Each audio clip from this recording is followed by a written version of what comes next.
Hello, welcome to another video from the conscientious biologist, Ben Gallagher. This is the fifth video in the cell biology sequence and it looks at mitosis. It's suitable for GCSE level and that's where I've aimed it, but I've pulled a little bit of A-level knowledge into it just when it comes to looking at the chromosomes, purely because it's far easier to understand mitosis if you've got that little bit of extra knowledge, little bit of extra information.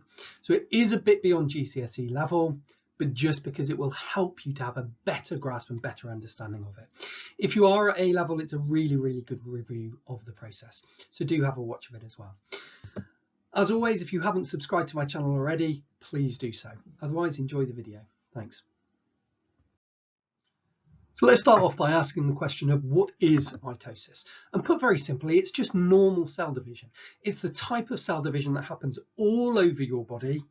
And it's the cell division that happens in eukaryotic cells. Now remember from one of the earlier videos, you've got prokaryotic cells and you've got eukaryotic cells. And prokaryotic cells, we can essentially just say are bacteria. So the eukaryotes are animals, plants, fungi, and protista. Okay, so you're a eukaryote, you do mitosis.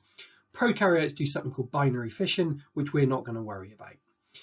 Now, mitosis is the process by which cells make copies of themselves. So put very simply, it's this. If you've got that one cell, that's going to double into two. Each one of those will double into four. Each of the four will double, so you get 8, 16, 32, 64, and so on and so on. So it's about increasing the number of cells. It's cell cloning. And that's a key thing because not only does it increase the number, but all of those cells are identical clones of the ones that they came from. So that begs a key question, why? Why do cells do that? And there's two really vital reasons here. It's for growth, because if you want to get bigger, you need to be made of more cells. Cells need to be small, they have to. It's the only way they can take in enough nutrients and do enough exchange. Jump forward and look at the surface area to volume ratio presentation if you're not sure of what I'm talking about there. But cells have to be small. So if you're going to get bigger, you need to increase the number of cells, not the size of the cells. So that's one really important reason. The second reason though is repair. If you injure yourself, you fall over, you scrape your arm, you damage and destroy a load of cells. Well, the cells behind have got to make new cells to repair and replace those lost ones. So it's growth and repair. So let's look at a bit of a bigger overview now, and let's look at something called the cell cycle. This is the life of a cell. And the cell cycle, I'm going to simplify by putting on this pink circle now. That pink circle is trying to represent like a clock face where you can measure time on it. So if I look at that clock face, and we can cut off about 3/4 of it there that I've put in pale pink. And in terms of the cell's life, we can call that stage 1. So note that stage 1 takes up the majority of the clock face, the majority of the cell's life. That smaller section we can call stage 2, but I'm going to further subdivide that so that there's a short stage 3 at the end. Now let's look briefly at what those are for. So stage 1, that's the cell's life. That's where it's just doing what it needs to do. Okay, so it performs all of its metabolic reactions, all its building and all its breaking down, everything it needs to keep it alive. But during that stage, it also needs to double in size. Now think logically, if you look back at these things above me there, that 1 at the start can only become 2 if that 1, if you look at the little circle I'm making there with my hands, if that little circle is going to divide in 2, it would just get smaller. So what it needs to do, that circle, you do this with your own hands, doubles to double its size so that it can split. So you've got 2 circles, the same as that original one. That process, that you should copy this with your hands. That getting bigger and cutting off, that is a great simplification of the entire process that we're about to talk through. So it's got to double in its size so that it can halve. But as well as that, it needs to replicate all its DNA, make copies of all its chromosomes. So think back to, I think it was cells 1, the first presentation in cells. We talked about the main purpose of a cell is to make its proteins, and it makes proteins by following the instructions in the DNA. So if you're going to have 2 new cells, each new cell needs a full set of instructions for how to make the proteins. So it's logical that during stage 1, during its normal life, the cell's going to double up its DNA. Okay, let's jump on to stage 2 then. During stage 2, the nucleus and the chromosomes have to separate into 2. We'll cover more of that in another slide.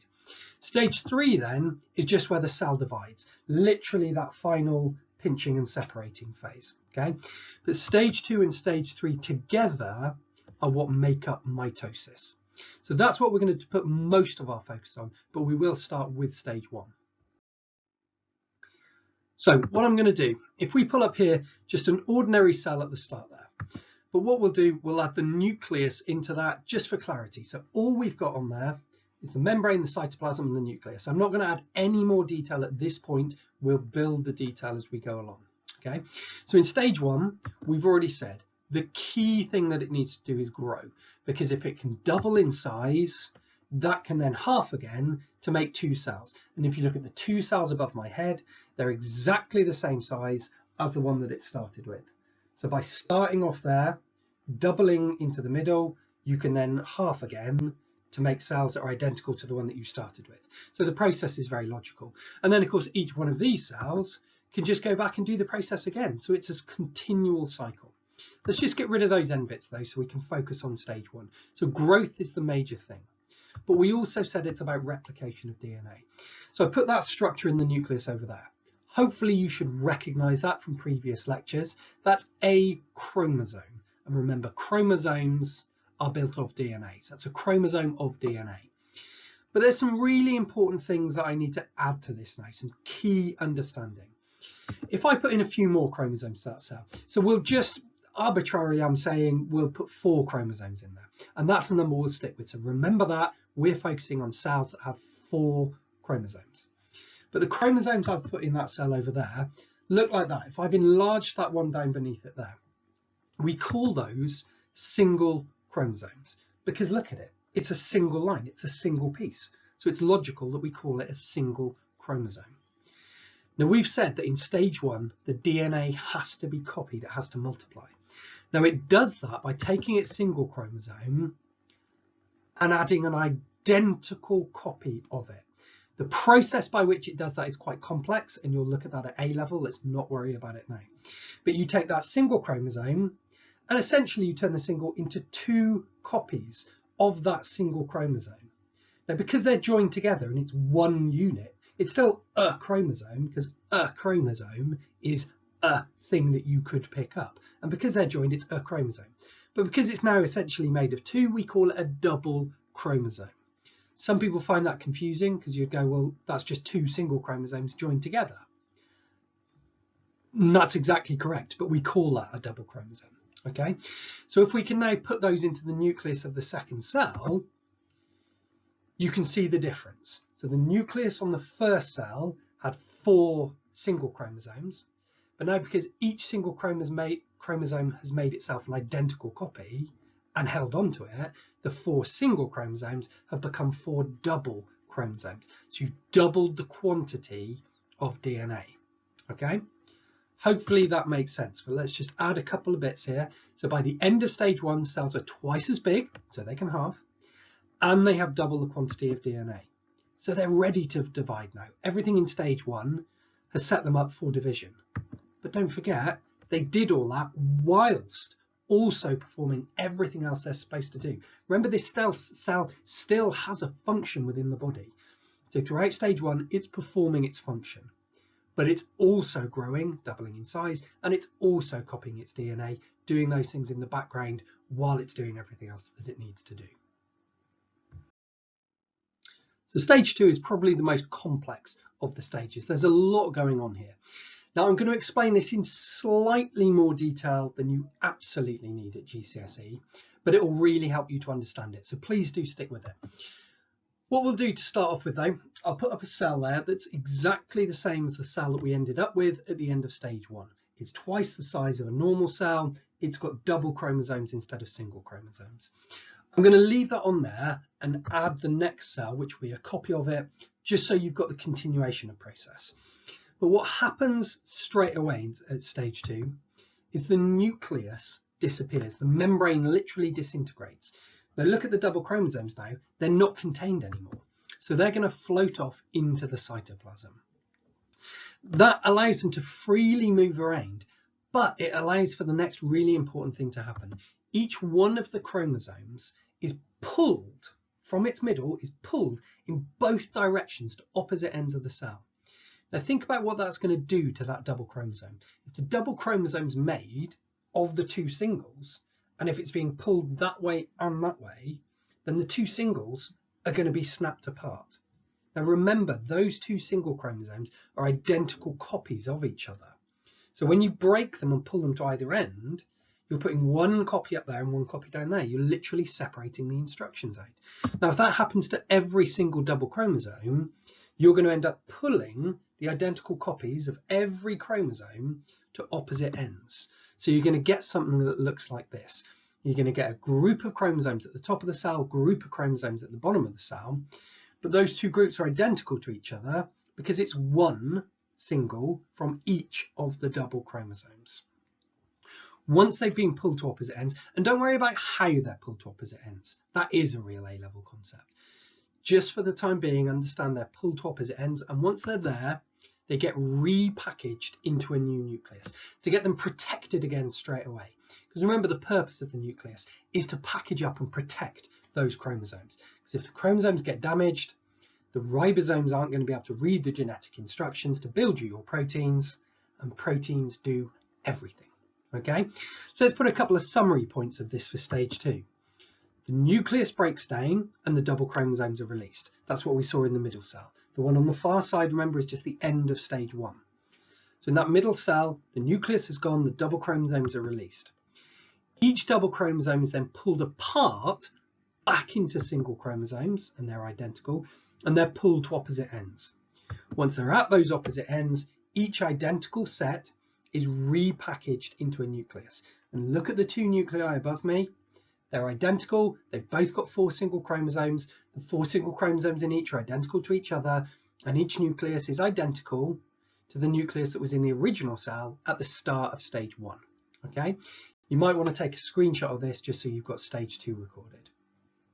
Okay, let's move on. So stage 3 is now really quite straightforward. If I again put up the first, as my first cell here, the last cell of the last slide. So I've got my cell now with its 2 nuclei, packaged up chromosomes in there. This is where we can go back to this thing that we were doing at the start. We're essentially at that stage now. The cell is big, it's doubled, but it now contains 2 nuclei in there. So it just needs to do that pinching thing. So both sides of the cell pinch inwards, and in pinching inwards, they make the cell look like this. And if you're viewing it under a microscope, it does actually look like that. And if it continues to pinch in the middle, it's going to break them down into these 2 genetically identical cells.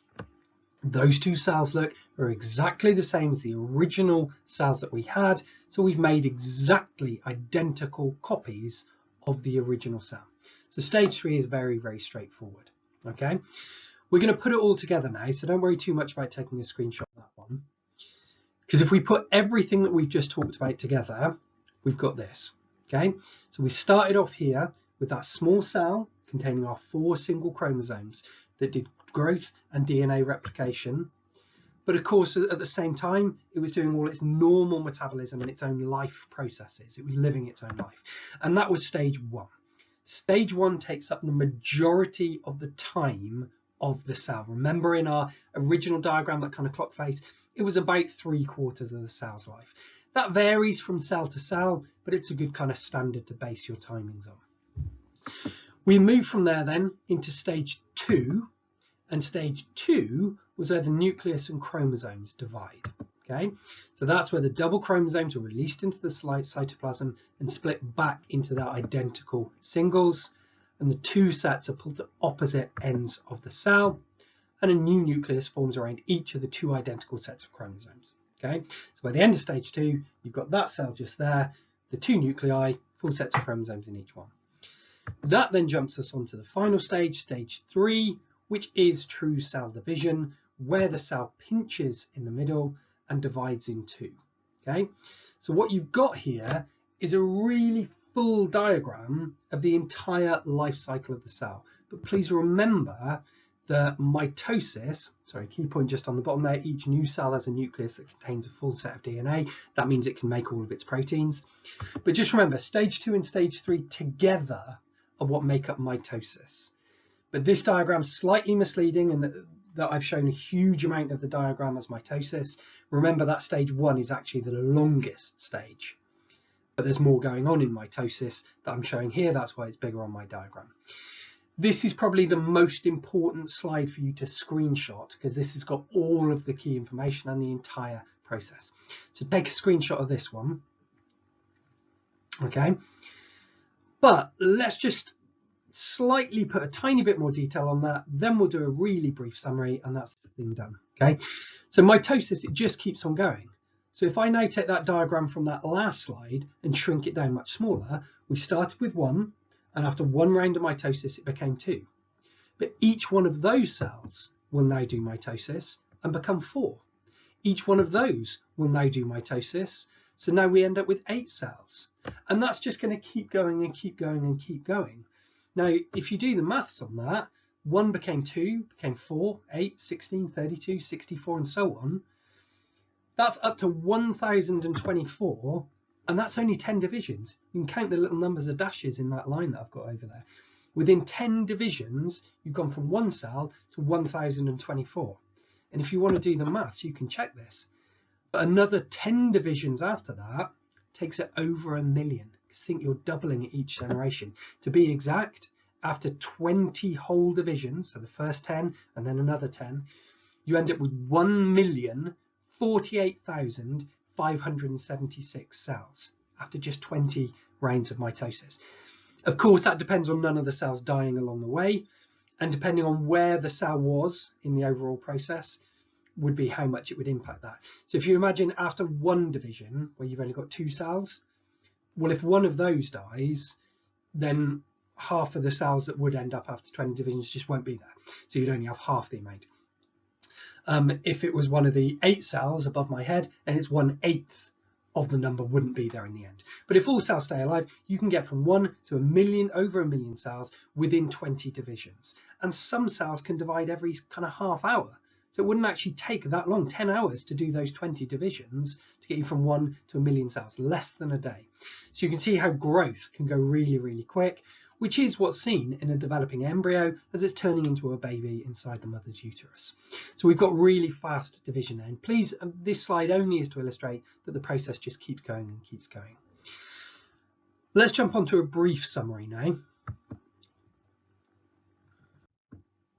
So this is me making it as absolutely simple as I can, taking out all the A-level information and just giving you the absolute minimum bare bones that you need for the GCSE. And this won't be enough really to get you up into a level 7, 8 or 9, but it's still a pretty good overview. So if we start with that single cell is going to double in size and double its DNA. And remember, this is in eukaryotic cells. Once it's doubled its size and doubled its DNA, that's where it can split down. That's mitosis. During mitosis, they share out the DNA into 2 identical sets. The cell splits into 2, with each new cell having a full set of DNA. Now, pretty much at its absolute minimum, that's mitosis covered. Okay. A key point is that the cells are genetically identical to each other and to the one that they came from. This is cellular cloning. Okay. So as a bare minimum, you could screenshot this and keep it for your notes. I'll let you do that if you want to. But I am going to add just one extra bit of detail now before we finish. And this is how the numbers pan out for human cells. Okay, so if I just put up the numbers, we start off in humans. Our cells contain 46 chromosomes. So we start off with 46 single chromosomes. That doubles into 46 double chromosomes. But I just wanted to put this to illustrate the 46 doesn't double to 92. It's because each single becomes a double. So you still refer to them as 46. But then when each double is pulled apart and separated, the 2 new cells go back to having 46 single chromosomes. So this is probably a better summary to screenshot right at the end. So there's only one more video to go in the cell biology sequence, so finish up your learning on this by going to cell 6, which is microscopes and magnification. Now that's more skills based thing, it's more things that humans have come up with to help them to study cell biology. So it's less content heavy than the first 5 that we've looked at. But please do go have a look at it, it's a really nice completion of this unit. As always, I'll ask you to subscribe if you haven't done so already. There should be a little circle of my face appearing above you. You can just click on to subscribe and like the video if you've enjoyed it, so I know what kind of things work and what kind of things don't. Thanks a lot. Good luck.